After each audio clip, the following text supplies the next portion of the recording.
அப்படி கோட்டையை பிடிப்பதற்கு திமுக என்ன செய்தது என்று யோசித்து பார்த்தால், திமுக என்பது மக்கள் அரசாக இருக்கிறது, குறிப்பாக மகளிர் அரசாக இருக்கிறது.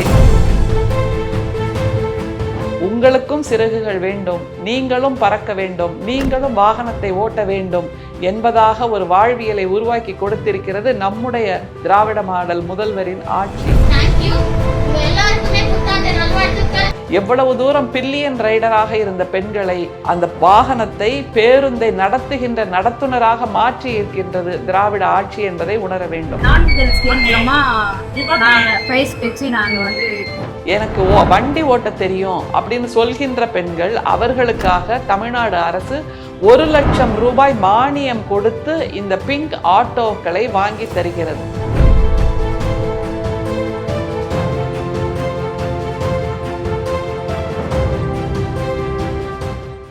மிக சமீபத்தில் நம்முடைய மாண்புமிகு முதல்வர் சொன்ன ஒரு கருத்து, வரலாற்றின் பக்கத்தில் எத்தனையோ கட்சிகள் குப்பை தொட்டியில் தூக்கி எறியப்பட்டிருக்கின்றன, ஆனால் விமர்சனங்களை எல்லாம் குப்பை தொட்டியில் தூக்கி போட்டு கோட்டையை பிடித்த ஒரே இயக்கம் திமுக தான் என்று சொன்னார். அப்படி கோட்டையை பிடிப்பதற்கு திமுக என்ன செய்தது என்று யோசித்து பார்த்தால், திமுக என்பது மக்கள் அரசாக இருக்கிறது, குறிப்பாக மகளிர் அரசாக இருக்கிறது என்பதுதான் மிக முக்கியம். மகளிர் அரசாக இருக்கிறது என்பதற்கு மிக சமீபத்திய சான்று ஒன்று இருக்கு. சென்னையில் ஒரு வித்தியாசமான காட்சியை நம்ம பார்க்கலாம். அது என்னன்னா, பிராட்வே, பெரும்பாக்கம் அந்த ரூட்ல ஓடுகின்ற ஒரு பஸ், எலக்ட்ரிக் பஸ் அப்படின்னு சொல்லுவாங்கல்ல, மின்சார பேருந்து, 102P அந்த எண். அதுல ஒரு நடத்துனர், அந்த நடத்துனர் யாருன்னா அபிநயா என்கின்ற ஒரு பெண். யோசிச்சு பாருங்க, மிக மிக மிக அற்புதமான ஒரு கனவை தந்தை பெரியார் கண்ட கனவை, நம்முடைய பேரறிஞர் அண்ணா கண்ட கனவை, நம்முடைய முத்தமிழறிஞர் கலைஞர் கண்ட கனவை இன்றைக்கு நம்முடைய முத்துவேல் கருணாநிதி ஸ்டாலின் அவர்களின் ஆட்சியில் மீண்டும் நனவாக்கி இருக்கிறோம் என்பதற்கான சாட்சிதான் இந்த 102P என்கின்ற அந்த பேருந்தில் பணியாற்றி கொண்டிருக்கின்ற அபிநயா என்கின்ற அந்த நடத்துனர். அந்த பேருந்தின் ஓட்டுநரும் ஒரு பெண் தான் என்பது மிக முக்கியம். எப்போதுமே பெண்கள் பில்லியன் ரைடராகவே இருந்திருக்கிறார்கள் தெரியுமா? 2 வீலர்ல பின்னாடி உட்கார்ந்துகிட்டு கணவனின் தோளில் கையை போட்டு போகின்ற அந்த வாழ்க்கையை மட்டுமே வாழ்ந்த அந்த பெண்களுக்கு, உங்களுக்கும் சிறகுகள் வேண்டும், நீங்களும் பறக்க வேண்டும், நீங்களும் வாகனத்தை ஓட்ட வேண்டும் என்பதாக ஒரு வாழ்வியலை உருவாக்கி கொடுத்திருக்கிறது நம்முடைய திராவிட மாடல் முதல்வரின் ஆட்சி. தந்தை பெரியார் தான் சொன்னார், காவல்துறையிலும் இராணுவத்துறையிலும் பெண்கள் அதிகமாக பங்கேற்க வேண்டும் என்று. இந்தியாவிலேயே முதல் முறையாக காவல்துறையில் சீருடை பணியில் பெண்களை அதிகமாக சேர வைத்தது நம்முடைய முத்தமிழறிஞர் கலைஞரின் ஆட்சி என்றால், இப்போது இந்த 102P என்கின்ற பேருந்தில் அபிநயா என்கின்ற அந்த நடத்துனர் காக்கி உடை, சீருடை அணிந்து மிக அழகாக அந்த பயணிகளிடம் பேசுகிறார். என்னன்னா, உங்க பஸ் ஸ்டாப்ல பஸ் நிக்காம கடந்து போயிடுச்சுன்னா பயப்படாதீங்க, டென்ஷன் ஆகிடாதீங்க, அந்த பட்டனை ப்ரெஸ் பண்ணுங்க அப்படின்னு சொல்கிறாங்க. அதை தவிர எல்லாரும் கையில் சில்லறை எடுத்து வச்சுக்கோங்க, இட்ஸ் மை ஹம்பிள் ரிக்வெஸ்ட் அப்படின்னு ஒரு வாக்கியத்தை சொல்கிறாங்க. அதை தவிர எல்லோருக்கும் புத்தாண்டு வாழ்த்துக்கள் என்று சொல்கிறார். இந்த ஒரு காட்சியில் ஒரு 30 செகண்ட் இருக்கும் இந்த காட்சி. இதில் பல விஷயங்களை, நம்முடைய தமிழ்நாட்டின் வரலாற்றையே புரட்டி பார்க்க முடிகிறது.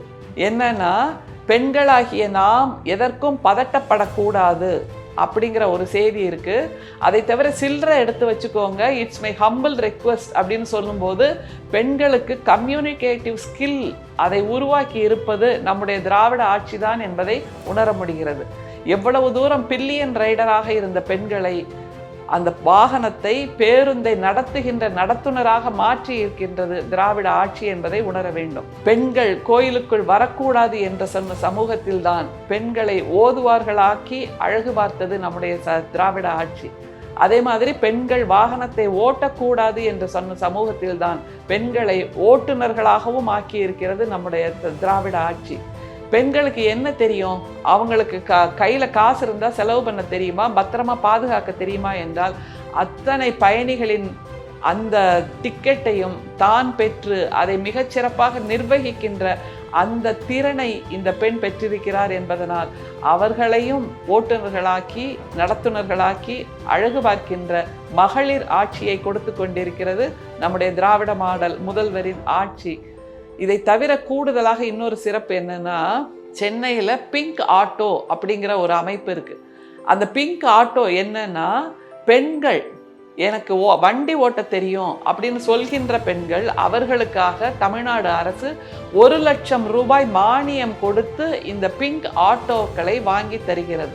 அதை தவிர வங்கி கடனையும் உருவாக்கி தருகிறது. அந்த வங்கி கடனை கட்டுவதற்கான வாய்ப்பையும் உருவாக்கி கொடுக்கிறது. என்றால் பெண்கள் சிறகடித்து பறக்க வேண்டும் என்கின்ற அந்த களத்தை உருவாக்குவதில் நம்முடைய தமிழ்நாடு அரசின் சமூக நலத்துறை மிகச்சிறப்பாக பணியாற்றி வருகிறது என்பதை உணர முடியும். இந்த பிங்க் ஆட்டோல என்ன தெரியுமா சிறப்பு? முற்ற முழுக்க அதில் ஜிபிஎஸ் பொருத்தப்பட்டிருக்கிறது. அதை தவிர அந்த ஆட்டோ பாதுகாப்பாக பயணம் செய்வதற்குரியது என்கின்ற வகையில் அதில் அந்த ஆட்டோவிற்கான பாதுகாப்பு கருவியும் பொருத்தப்பட்டிருக்கிறது. என்றால் எவ்வளவு தூரம் பெண்களின் பாதுகாப்பையும் பெண்களின் மாண்பையும் காப்பாற்றி காட்டுவதில் நம்முடைய தமிழ்நாடு அரசு சிறப்பாக பணியாற்றி கொண்டிருக்கிறது என்பதை புரிய முடிகிறது. எல்லா இடத்திலும் பெண்கள் வர வேண்டும், பெண்கள் வருகின்ற இடத்தை எல்லாம் முதன்மையான இடமாக மாற்ற வேண்டும் என்பதில் நம்முடைய திராவிட மாடல் முதல்வர் அவர்கள் சிறப்பாக பணியாற்றி கொண்டிருக்கிறார். அதனால்தான் அவர் சொன்னார், எதிரிகள் எல்லாம் நம்மை வசைபாடினாலும் சரி, அந்த வசைகளையும் விமர்சனங்களையும் குப்பை தொட்டியில் தூக்கி போட்டுவிட்டு நம்முடைய வேலையை நாம் பார்த்து கொண்டே இருப்போம் என்று. அப்படியாகத்தான் இன்றைக்கு பிங்க் பஸ் உருவாகி இருக்கிறது. மகளிர் விடியல் பயணத்துக்காக பிங்க் ஆட்டோ உருவாக்கி இருக்கிறது. மகளிரின் பொருளாதார உயர்வுக்காக இன்றைக்கு பெண்கள் பேருந்து நடத்துனர்களாகவும் ஓட்டுநர்களாகவும் மாறி இருக்கிறார்கள். திராவிட மாடல் ஆட்சியில் என்றால் பெண்களுக்கான சிறகுகளை தொடர்ந்து கொடுத்து கொண்டே இருக்கிறார் நம்முடைய மாண்புமிகு முதல்வர் அவர்கள்.